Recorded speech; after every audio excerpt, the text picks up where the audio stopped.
Bonjour à tous, aujourd'hui je vous accompagne dans ce tutoriel pour vous guider point par point sur l'activation des API Google Maps dans votre application cross-platform. Nous allons aborder l'activation de vos API dans votre compte Google Cloud Console, ensuite la sécurisation de ces API pour éviter toute usurpation, et en bonus nous allons également utiliser l'API Geolocator pour retrouver des coordonnées à partir d'une adresse. Une fois votre nouveau projet créé, vous pourrez alors passer à l'activation de ces API. Nous nous retrouverons maintenant dans les API et services pour activer les différentes API. Chaque plateforme aura sa propre API.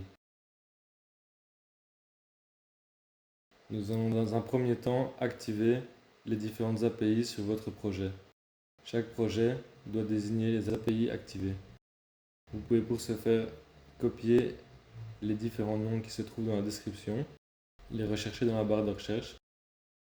Ici, nous pouvons activer l'API Map JavaScript API. Celle-ci sera utile pour la partie web. Une fois celle-ci activée, vous pourrez chercher Map SDK for Android.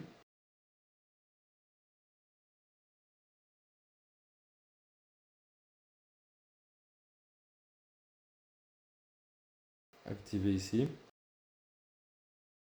Ensuite, Map SDK for iOS.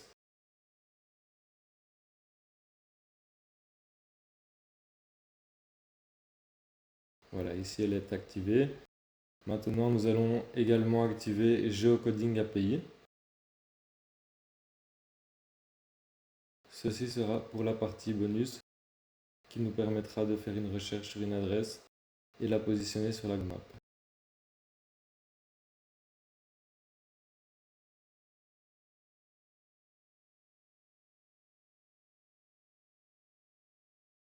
Nous allons maintenant passer dans la partie identifiant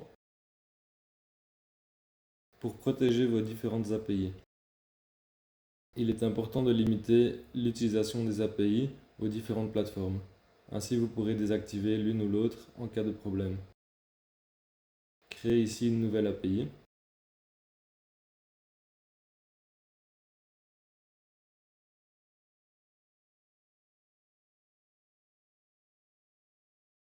Dans un premier temps, cette API ne sera pas restreinte.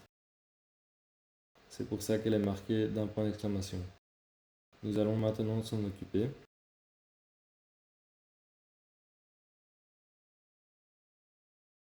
Renommez toujours vos API pour pouvoir les distinguer facilement. Ici, Google Maps Web. Nous allons définir les restrictions sur la partie web. Ici, sur la partie droite, vous trouverez plus d'informations. Nous allons mettre le nom de domaine principal ainsi que les sous-domaines avec la petite étoile. Ici, nous allons sélectionner une API particulière, Map JavaScript API. Seule cette API pourra utiliser cette clé. Nous allons maintenant faire la même chose pour Android.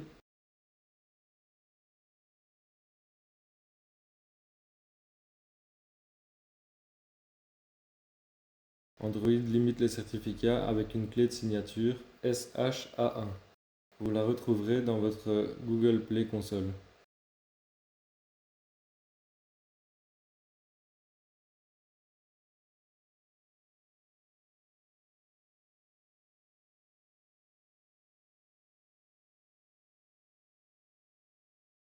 Nous allons maintenant éditer la clé pour Android.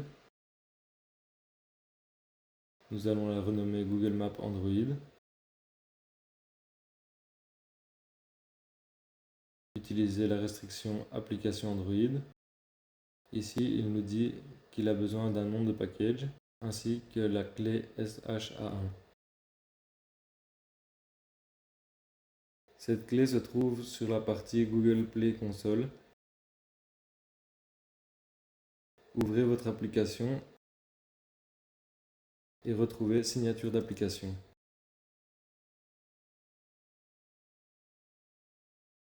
Ici, vous aurez accès au certificat de clé de signature. Prenez le SHA1 et ajoutez-le dans votre API. N'oubliez pas de mettre une restriction relative à l'API SDK for Android.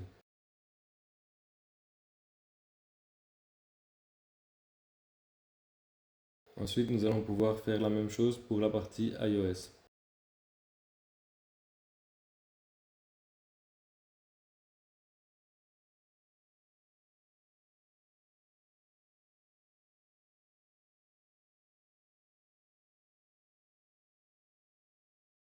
Éditez la clé iOS, renommez-la. Ensuite, définissez application iOS. Ici, nous aurons besoin du bundle ID. Également, on choisit SDK for iOS.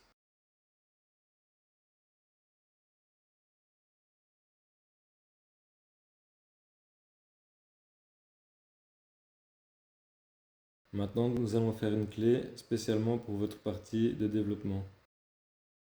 La partie de développement se passe en localhost.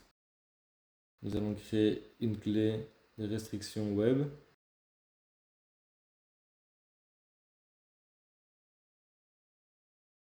Et y ajouter l'URL localhost, et un port. Ce port change à chaque fois que vous lancez une console de développement. Pour cela, vous devrez venir modifier votre clé à chaque nouveau lancement de votre console lorsque vous êtes en train de modifier la partie Google Maps.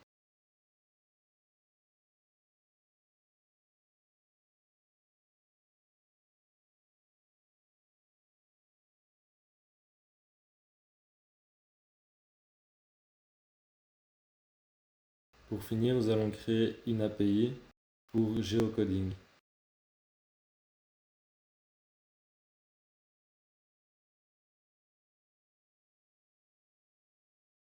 La requête géocoding se fera à partir de votre API sur votre serveur. Ainsi, vous allez choisir adresse IP et entrer l'adresse IP de votre serveur. Vous pourrez la retrouver sur votre hébergeur, sur votre partie serveur. Choisissez ici Geocoding API.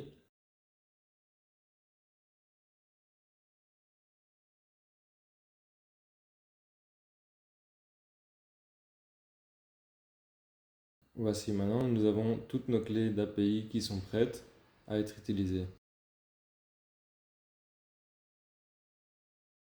Attention, ici, il est important de ne pas renommer votre projet Google Maps car il est déjà présent sur le pubdev.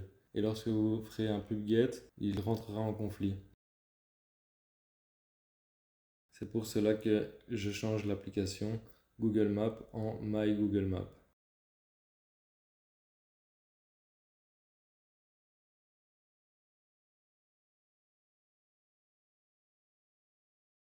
Après cela, nous sommes maintenant prêts à créer notre nouveau projet Flutter. Ouvrez Android Studio et créez un nouveau projet.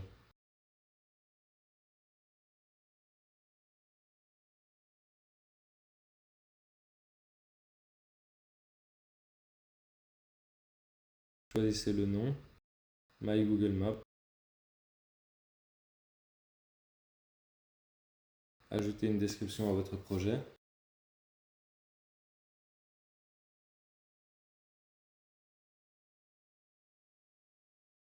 Ajoutez le bundle ID et lancez la création du projet.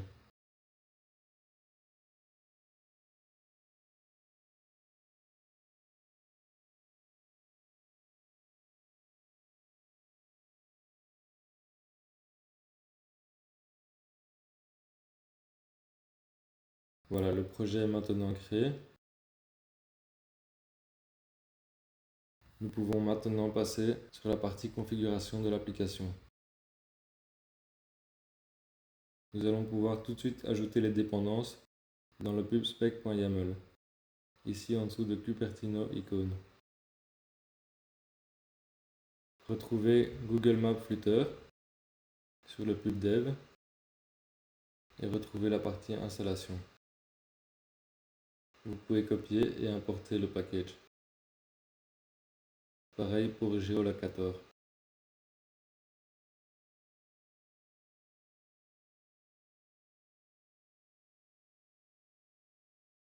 Faites un pub-get, pub-upgrade. Vous serez maintenant prêt à intégrer le package dans l'application. Nous allons maintenant pouvoir préparer le corps de l'application.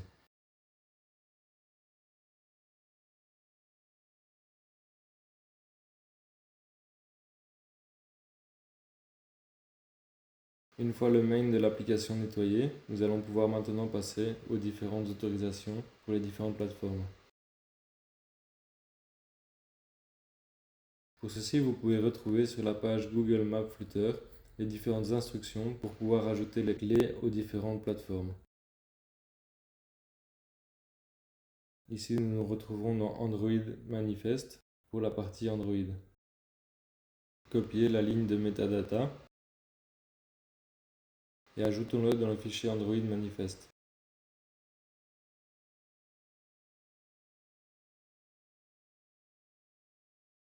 Ici en bas, à la fin de votre activité, ajoutez l'autorisation de Google Maps. Retrouvons la clé générée précédemment.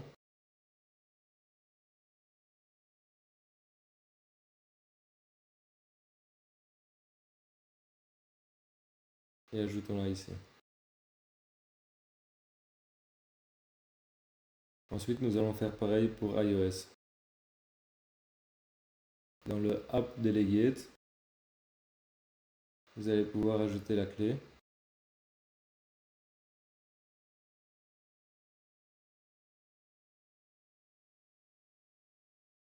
Ajouter le Import Google Maps.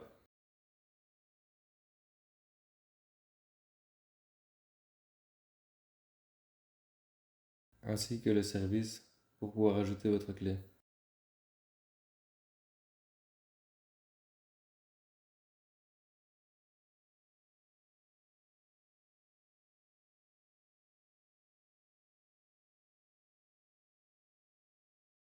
Prenons la clé iOS.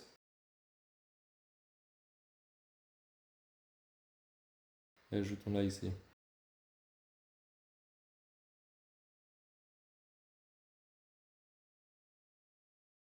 Pour finir, nous devrons faire de même pour la partie web. Dans la partie index.html, à la fin de votre balise read.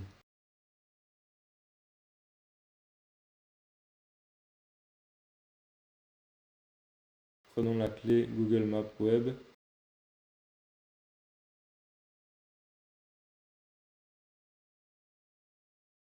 Cette clé-ci est celle qui va servir dans votre production. Mais rappelez-vous, en débugage, nous sommes en localhost. C'est pour cela que nous allons prendre la clé localhost.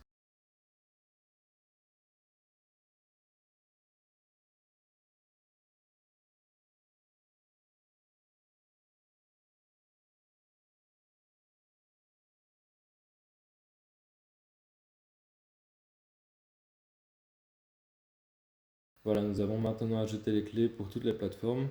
Nous allons ajouter les permissions. Nous allons ajouter à la plateforme Android les permissions Internet et Access Fan Location. Pour la partie iOS, vous avez le fichier info dans lequel vous devez rajouter les différentes clés de localisation, qui permettra d'expliquer pourquoi votre application nécessite la localisation.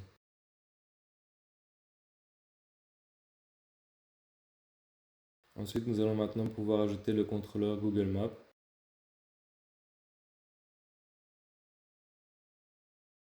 Avec Alt-Enter, vous allez pouvoir directement apporter les packages nécessaires.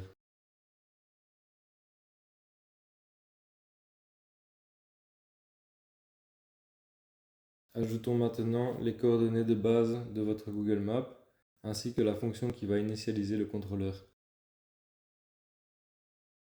Maintenant, nous ajoutons notre Google Maps et la fonction onMapCreated va nous permettre d'initialiser le contrôleur. Celui-ci nous permettra de pouvoir contrôler le zoom ou le mouvement de déplacement de la caméra.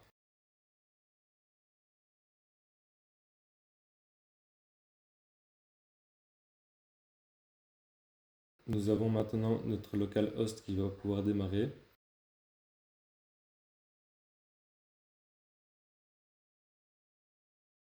Mais la Google Maps ne s'initialise pas.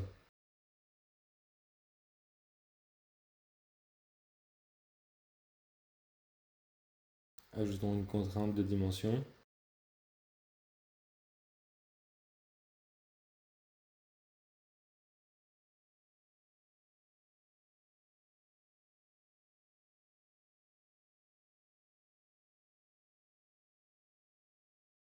Voilà, la Google Maps est maintenant centrée, mais ne démarre toujours pas. Il faut pour cela copier le port et venir éditer votre clé localhost.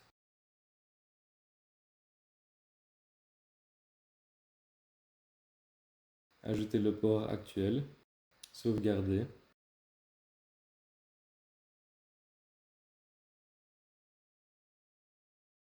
Et maintenant votre Google Maps apparaît dans votre environnement de développement.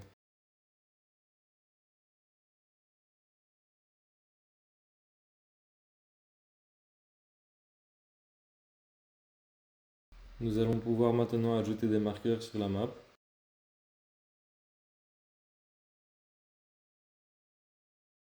Créer pour ça une liste de marqueurs. Et dans le init state, nous allons ajouter des marqueurs constants.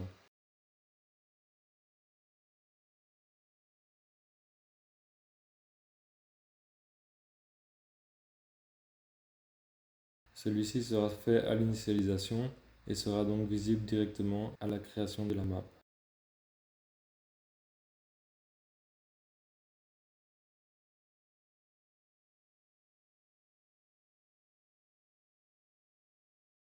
Chaque marqueur doit avoir un identifiant unique qui permet à la map de positionner les différents marqueurs.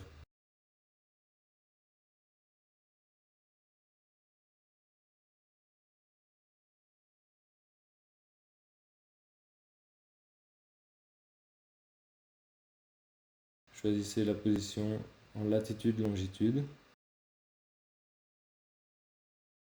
et ajoutez une information sur la fenêtre qui va s'ouvrir après le clic. Vous pouvez rajouter le titre ainsi qu'une information supplémentaire.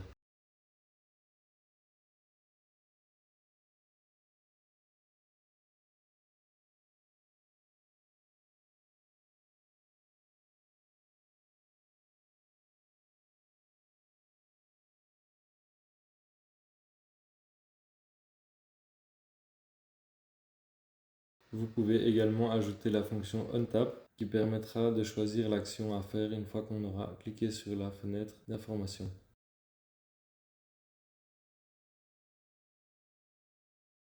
Le OnTap au niveau du marqueur sera lui exécuté au moment du clic sur le marqueur. Vous pouvez également éditer l'apparence de l'icône, mais ceci ne fonctionne que sur Android. Après l'ajout du marqueur, nous allons maintenant lier la liste de marqueurs à la Google Maps. Pour ce faire, nous ajoutons marqueur et nous passons la liste de marqueurs. Maintenant, nous pouvons visualiser les marqueurs placés. Lorsqu'on clique dessus, nous avons bien la fenêtre Windows qui apparaît. Nous pouvons donc maintenant copier et ajouter un deuxième marqueur et changer sa position.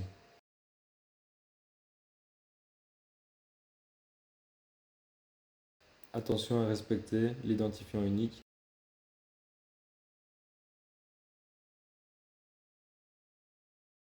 Nous retrouvons bien maintenant nos deux marqueurs sur la map. Nous avons une série d'arguments que nous pouvons éditer sur Google Maps, nous permettant de changer le style ou d'ajouter des boutons. Ici, nous pouvons éditer le terrain et nous pouvons ajouter les boutons pour contrôler le zoom.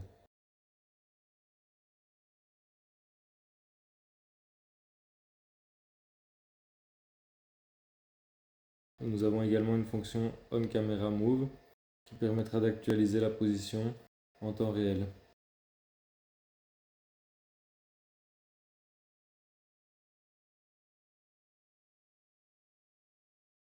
Nous pouvons afficher cela dans le terminal.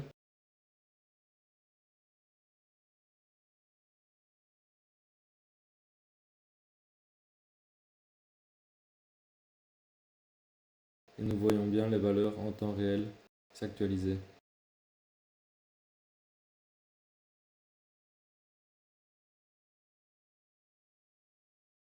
Maintenant, nous allons passer à la partie bonus, qui nous permettra de faire une recherche à partir d'une adresse, d'en sortir les coordonnées et de l'afficher sur la map.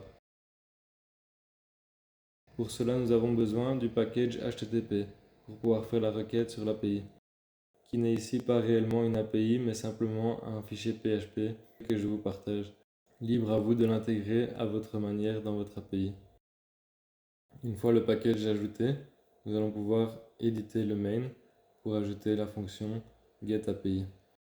Nous aurons besoin de Dart-Convert pour gérer les parties JSON de communication avec l'API, ainsi que le package HTTP. Nous pouvons ici créer une première classe primaire et ajouter un bouton pour pouvoir commander l'API.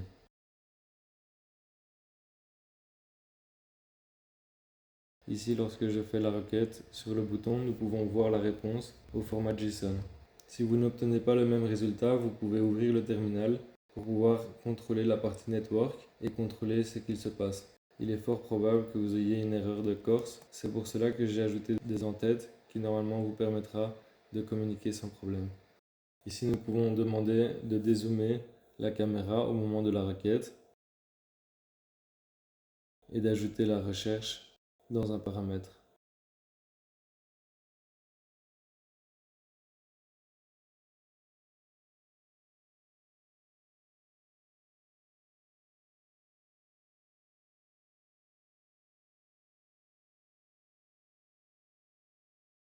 Voilà, maintenant après la recherche, il dézoome bien ma caméra et me montre encore les deux marqueurs que nous avions fixés au départ.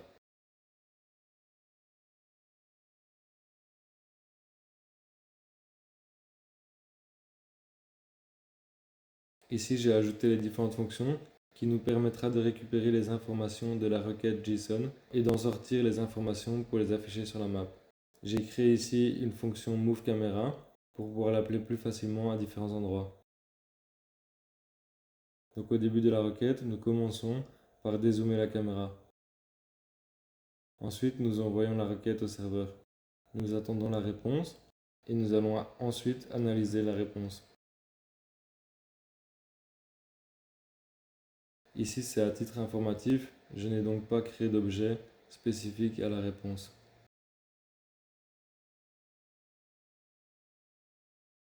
Une fois la réponse reçue, nous allons nettoyer la liste des marqueurs pour pouvoir ajouter uniquement les marqueurs reçus. Ensuite, nous allons faire une boucle sur les différents éléments reçus, dans laquelle nous allons ressortir les différentes informations.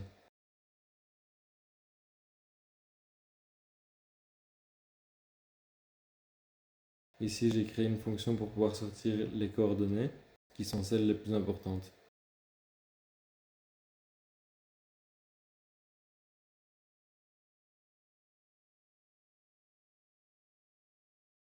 Et une fois les informations de l'adresse reçue, nous allons pouvoir l'ajouter au marqueur. Pour cela, nous allons utiliser un ID avec un numéro d'incrémentation, la position reçue et les informations sur la localité. Si la longueur de réception est seulement de une adresse, j'ai décidé de pouvoir zoomer dessus. Si nous recevons plusieurs adresses, je resterai dézoomé pour pouvoir visualiser les différents marqueurs. Nous allons maintenant ajouter un texte contrôleur pour pouvoir éditer l'adresse que nous voulons chercher. Nous n'oublions pas de le disposer. Lorsque la fenêtre sera fermée, il ne faut pas oublier de libérer la mémoire. Important pour le map controller, nous allons ajouter une boucle try, car si les clés ne sont pas valides, votre map controller ne sera pas correctement initialisé. Et de ce fait, il va créer une erreur si vous essayez de le disposer. Ensuite, nous libérons le contrôleur du text from field et nous ajoutons l'éditeur de texte.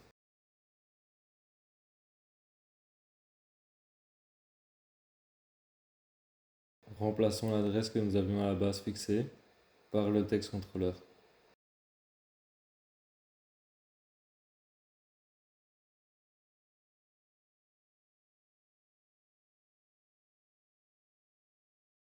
rechercher une adresse et lancer la requête à l'API.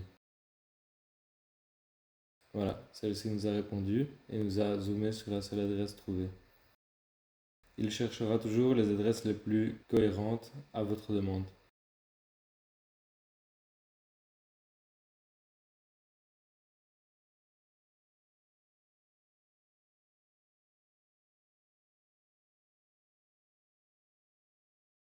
Nous allons maintenant utiliser la partie OnTab du marqueur pour pouvoir récupérer les informations du marqueur et les afficher sur le texte contrôleur.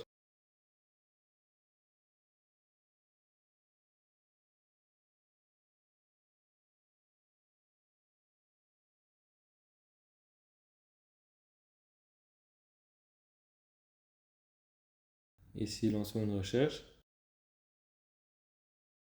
Cliquons sur un des marqueurs et nous trouverons l'adresse exacte.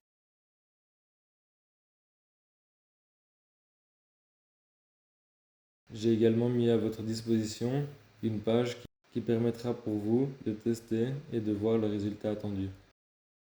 N'oubliez pas de bien sécuriser vos API. Celle sur le web, par exemple, se retrouve dans votre index.html et peut être visible par tous. J'espère que maintenant vous avez tous les outils nécessaires pour pouvoir démarrer avec les API Google et profiter de cet outil sans perdre de temps dans la mise en service. On se retrouve pour une prochaine vidéo.